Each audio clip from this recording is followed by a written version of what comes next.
ഓം നമോ വിരാട് വിശ്വബ്രഹ്മണേ നമ. എല്ലാവർക്കും നമസ്തേ. വിശ്വബ്രഹ്മ സമൂഹമഠത്തിൻ്റെ ഈ ഒരു ചാനലിലേക്ക് ഏവർക്കും സ്വാർഷം സ്വാഗതം. ഇനിയുള്ള 5 ദിവസങ്ങളിലായിട്ട് പഞ്ചഭൂതങ്ങളും വിശ്വകർമാവും വാസ്തുശാസ്ത്രവും വാസ്തുപുരുഷനും തമ്മിലുള്ള ഒരു ബന്ധത്തെക്കുറിച്ചും എന്തുകൊണ്ടാണ് ഋഷീശ്വരന്മാർ ഇത്തരത്തിലുള്ള ഒരു സംവിധാനം നമുക്ക് നൽകിയിട്ടുള്ളതെന്നും അത് നമ്മുടെ ജീവിതത്തെയും നമ്മുടെ കർമ്മത്തെയും നമ്മുടെ ധർമ്മത്തെയും എങ്ങനെ ബാധിക്കുന്നു എന്നുള്ളതുമാണ് തൊട്ടടുത്ത ദിവസങ്ങളിലായിട്ട് നമ്മൾ ചർച്ച ചെയ്യപ്പെടുന്നത്. ഇന്ന് നമ്മൾ എടുക്കുന്ന പഞ്ചഭൂതം അഗ്നി എന്നുള്ളതാണ്. അതിനു മുമ്പായി എല്ലാവരും ഈ ഒരു ചാനൽ സബ്സ്ക്രൈബ് ചെയ്യുക. വിശ്വബ്രഹ്മ സമൂഹമഠം അപ്ഡേറ്റ് ചെയ്യുന്ന വീഡിയോകൾ നിങ്ങൾക്ക് നോട്ടിഫിക്കേഷനായിട്ട് ലഭിക്കുന്നതായിരിക്കും. അതേപോലെ തന്നെ ഷെയർ ചെയ്യുക, മറ്റുള്ളവരെ കൊണ്ട് സബ്സ്ക്രൈബ് ചെയ്യിപ്പിക്കുക തുടങ്ങിയവയൊക്കെ നമ്മുടെ ഓരോരുത്തരെയും കർത്തവ്യമായി മാറട്ടെ എന്ന് പ്രത്യാശിക്കുന്നു.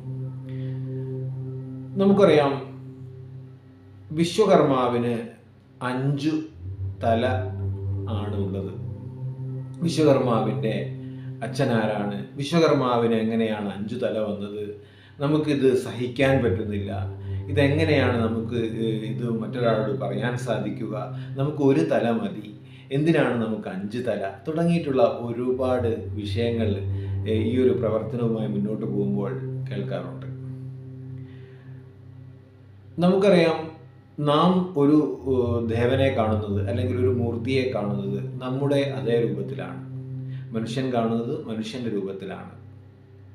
അതേപോലെ തന്നെ മറ്റുള്ള മൃഗങ്ങൾ കാണുന്നത് അവരുടെ രൂപത്തിലായിരിക്കാം, അല്ലെങ്കിൽ മറ്റൊരു സ്ഥലത്തുള്ളവർ കാണുന്നത് മറ്റൊരു രൂപത്തിലായിരിക്കാം. ഇപ്പോൾ ആദിവാസി സമൂഹങ്ങൾ, അതുപോലെ തന്നെ പ്രത്യേക സമുദായ വിഭാഗങ്ങൾ, അതുപോലെ തന്നെ അങ്ങനെയുള്ള ആളുകളൊക്കെ അവരുടെ ദൈനംദിന പ്രവർത്തനവുമായി ബന്ധപ്പെട്ടുകൊണ്ടുള്ള ഒരു ഈശ്വര വിശ്വാസ ആത്മീയ തലമാണ് അവർ എടുക്കാറുള്ളത്. അത് ഞാനിപ്പോൾ ഇവിടെ പറയാനുള്ള കാരണം, നമുക്കറിയാം, പഞ്ചഭൂതങ്ങൾ കൊണ്ട് നിർമ്മിതമാണ് നാം ഓരോരുത്തരുടെയും ശരീരവും മനസ്സും, അല്ലെങ്കിൽ നമ്മുടെ എല്ലാം, ഈ ലോകത്ത് കാണുന്ന എല്ലാം തന്നെ പഞ്ചഭൂതങ്ങളാൽ നിർമ്മിതമാണ്.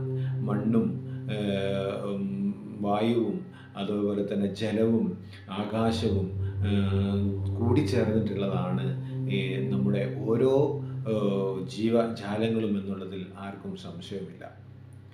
ഇത്തരത്തിൽ വിശ്വകർമാവ് എന്ന് പറയുന്നത് അന്തർലീനമായിരിക്കുന്ന ഒരു സംവിധാനമാണ്. വിശ്വകർമാവ് പ്രത്യക്ഷത്തിൽ കായ ശരീരത്തോട് കൂടിയിട്ടുള്ള ഒരു പ്രകടാത്മക സ്വരൂപമുള്ള ആളല്ല.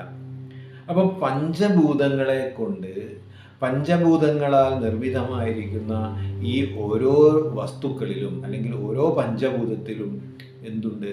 വിശ്വകർമാവ് അന്തർലീനമായിരിക്കുന്നു. അതുകൊണ്ട് തന്നെ വിശ്വകർമാവ് 5 രീതിയിൽ നമ്മളെ നോക്കിക്കാണുന്നു.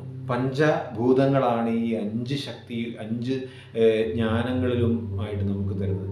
ഈ ഓരോ പഞ്ചഭൂതങ്ങളിലും 5 രീതിയിലുള്ള അതിൻ്റെ അർത്ഥതലങ്ങളും അതിൻ്റെ ആത്മീയ തലങ്ങളും ഉണ്ട് എന്നുള്ളത് നമുക്കറിയാം. പക്ഷേ ഇന്ന് നമ്മുടെ ആചാര്യന്മാർ ഹിന്ദു സനാതന ധർമ്മം അനുസരിച്ച് അതിനെ വ്യാഖ്യാനിക്കുന്നത് 3ആയിട്ടാണ്. അതായത് അഗ്നിത്രയം എന്നൊക്കെ, അല്ലെങ്കിൽ ഹിരണ്യഗർഭം എന്നൊക്കെ പറഞ്ഞ് അതിനെ കാണിക്കാറുണ്ട്. ഹിരണ്യഗർഭം എന്നുള്ളത് വാസ്തുശാസ്ത്രത്തിൻ്റെ ആരംഭ കാലഘട്ടത്തിൽ അത് എങ്ങനെയാണ് രൂപപ്പെട്ടത് എന്ന് പറയുന്നതാണ്. എന്നാൽ പഞ്ചഭൂതമായിരിക്കുന്ന അഗ്നിക്ക് 5 സ്വരൂപങ്ങളുണ്ട്. അഗ്നി ഏകസ്വരൂപമല്ല, പ്രധാനപ്പെട്ടത്. അഗ്നി 108 തരത്തിലുള്ള അഗ്നികളുണ്ട്. അത് നമ്മൾ ഉപയോഗിക്കുന്നതിനനുസരിച്ച് അതിന് വ്യത്യാസങ്ങളുണ്ട്. എന്നാൽ പഞ്ചഭൂതത്തിലെ പ്രാധാന്യമായിരിക്കുന്ന അഗ്നിക്ക് അതിൻ്റെ അർത്ഥതലങ്ങളിലേക്ക് നോക്കുമ്പോൾ തന്നെ അതിന് 5 തരത്തിലുള്ള അഗ്നി ഉണ്ട് എന്നുള്ളത്. അതിനാണ് നമ്മൾ പഞ്ചാഗ്നി എന്ന് പറയുന്നത്.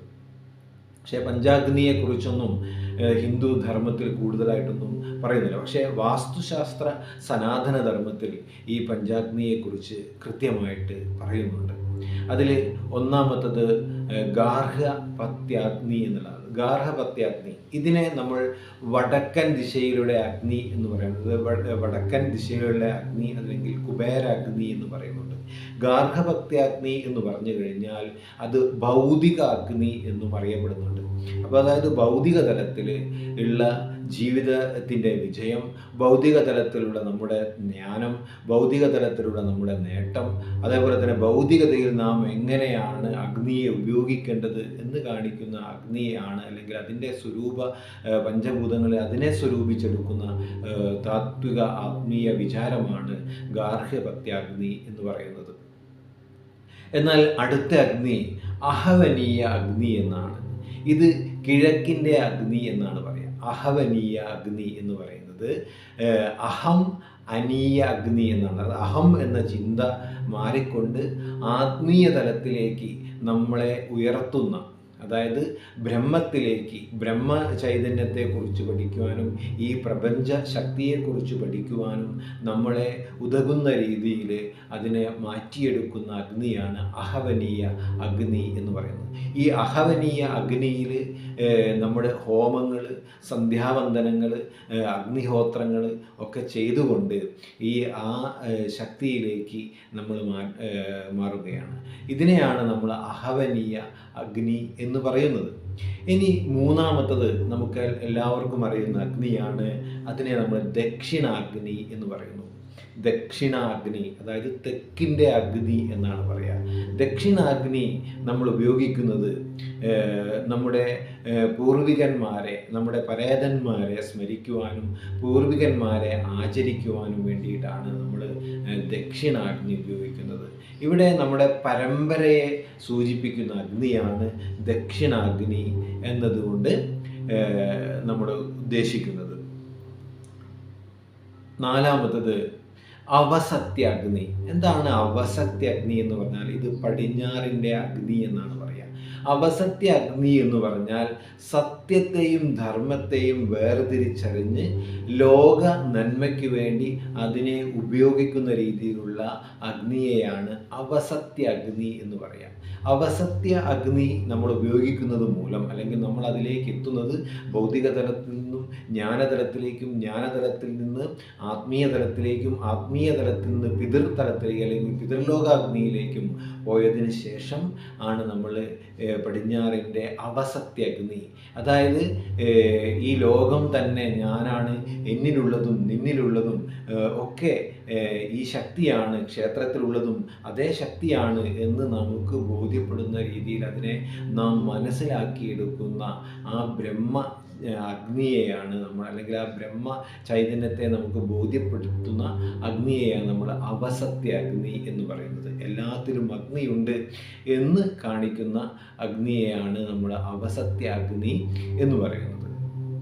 ഇനി ഇപ്പോൾ 4 അഗ്നിയെക്കുറിച്ച് നമ്മൾ പറഞ്ഞു. അഞ്ചാമത്തതാണ് സഭ്യാഗ്നി എന്ന് പറയുന്നത്. അഞ്ചാമത്തെ അഗ്നി ഇന്ന് നമുക്കറിയാം, ഇന്ന് പല സ്ഥലങ്ങളിലും നമ്മൾ കാണാറുള്ള യാഗങ്ങൾ, അതുപോലെ തന്നെ യജ്ഞങ്ങൾ, അതുപോലെ തന്നെ വലിയ അതിരാത്രങ്ങൾ, മഹായാഗങ്ങളൊക്കെ നമ്മൾ കാണാറുണ്ട്. അതായത് ഒരു സമുദായത്തിൻ്റെയോ ഒരു സമൂഹത്തിൻ്റെയോ രക്ഷയ്ക്ക് വേണ്ടി ഈ ബ്രഹ്മത്തെ തന്നെ ഈ അഗ്നിയിലേക്ക് ആവാഹിച്ചെടുത്തുകൊണ്ട് അതിനെ ശുദ്ധീകരിക്കുന്നതിന് വേണ്ടി ഉപയോഗിക്കുന്ന അഗ്നിയെയാണ് നമ്മൾ എന്തു പറയുന്നത്? സഭ്യാഗ്നി എന്ന് പറയുന്നത്. അപ്പം ഇത്തരത്തിലുള്ള അഗ്നി ആരാധനകളിൽ കൂടെ അഗ്നി എന്ന് പറയുന്ന പഞ്ചഭൂതം നമുക്ക് ഒരുക്കി തന്നിരിക്കുന്നതാണ് ഭൗതികതയിൽ നിന്നും ആത്മീയതയിലേക്ക് എത്തി, ആത്മീയതയിൽ നിന്നും സത്യദാന ധർമ്മങ്ങളെക്കുറിച്ച് ബോധ്യപ്പെട്ടുകൊണ്ട് നമ്മുടെ പൂർവിക ശക്തികളെയൊക്കെ മാനിച്ചുകൊണ്ട് നമ്മൾ സത്യത്തെയും ധർമ്മത്തെയും ചിന്തിച്ചുകൊണ്ട് സഭ്യാഗ്നിയിൽ നമ്മൾ എത്തിച്ചേരണം എന്നുള്ള ബോധമാണ്, അല്ലെങ്കിൽ അർത്ഥതലമാണ് നമുക്ക് വിശ്വകർമാവിൻ്റെ ഓരോ മുഖത്തിലൂടെയും നമുക്ക് തന്നുകൊണ്ടിരിക്കുന്നത്. അതുതന്നെയാണ് നമ്മൾ നടപ്പിൽ വരുത്തേണ്ടതും. അതുകൊണ്ട് അഗ്നിയെക്കുറിച്ച് ഇനി നമ്മൾ പറയുമ്പോൾ ഈ അഗ്നിക്ക് 5 നമ്മൾ അതിനെ ചിത്രീകരിക്കുമ്പോൾ 5 ചക്രങ്ങൾ ഉപയോഗിച്ച് അതിനെ ചിത്രീകരിക്കാറ്. അപ്പോൾ 5 ചക്രങ്ങൾ ചേർന്ന് നിൽക്കുന്ന വലിയൊരു ചക്രമാണ് അഗ്നിചക്രം എന്ന് പറയുന്നത്. അതുകൊണ്ട് ഈ അഗ്നിചക്രത്തെക്കുറിച്ച് നിങ്ങളെല്ലാവരും മനസ്സിലാക്കുക. അഗ്നിയുടെ ഭൗതിക തലത്തിലും ഓരോ തലത്തിലും തന്നെ അതിനെ 20 തലങ്ങളിലാക്കി മാറ്റുന്നു. ആ 20 തലങ്ങളിൽ എല്ലാം കൂടി ചേർന്നിട്ടാണ് നമ്മൾ 108 അഗ്നി എന്ന് പറയുന്ന ഒരു സംവിധാനത്തിലേക്കൊക്കെ മാറുന്നത്. അതൊക്കെ വലിയ പാഠഭാഗങ്ങളാണ്. അതുകൊണ്ട് അഗ്നിയെക്കുറിച്ച് എല്ലാവരും മനസ്സിലാക്കുക. 5 അഗ്നികളുണ്ട്. ഈ 5 അഗ്നികൾ സ്ഫുല്ലിംഗങ്ങളായിട്ടാണ് വിശ്വകർമാവിൻ്റെ ഒരു ഭാഗത്ത് അല്ലെങ്കിൽ 5 തലകളിലുമായിട്ട് അതിനെ 5 പോയിന്റുകളിലായിട്ട് ക്രമീകരിച്ചിരിക്കുന്നത്. അതൊരിക്കലും അന്തർലീനമായിരിക്കുന്ന ഭാഗമാണ്. അതുകൊണ്ട് അത് മനസ്സിലാക്കുക. നന്ദി, നമസ്കാരം. വീഡിയോ ഇഷ്ടപ്പെട്ടാൽ ലൈക്ക് ചെയ്യുക, ഷെയർ ചെയ്യുക, സബ്സ്ക്രൈബ് ചെയ്യുക. എല്ലാവർക്കും വിശ്വബ്രഹ്മ സമൂഹ മഠത്തിൻ്റെ ഒരു ശുഭദിനം. വിശ്വബ്രഹ്മ സമൂഹ മഠത്തിൽ എല്ലാവരും അംഗങ്ങളാവുക. വാസ്തുശാസ്ത്രത്തിൻ്റെ ഗുണപരമായ കാര്യങ്ങൾ, ഗുണകർമ്മ വിഭാഗങ്ങളൊക്കെ പ്രചരിപ്പിക്കുക. സനാതന ധർമ്മത്തെ ഉയർത്തിപ്പിടിക്കുക. ജയ് വിശ്വകർമ്മ.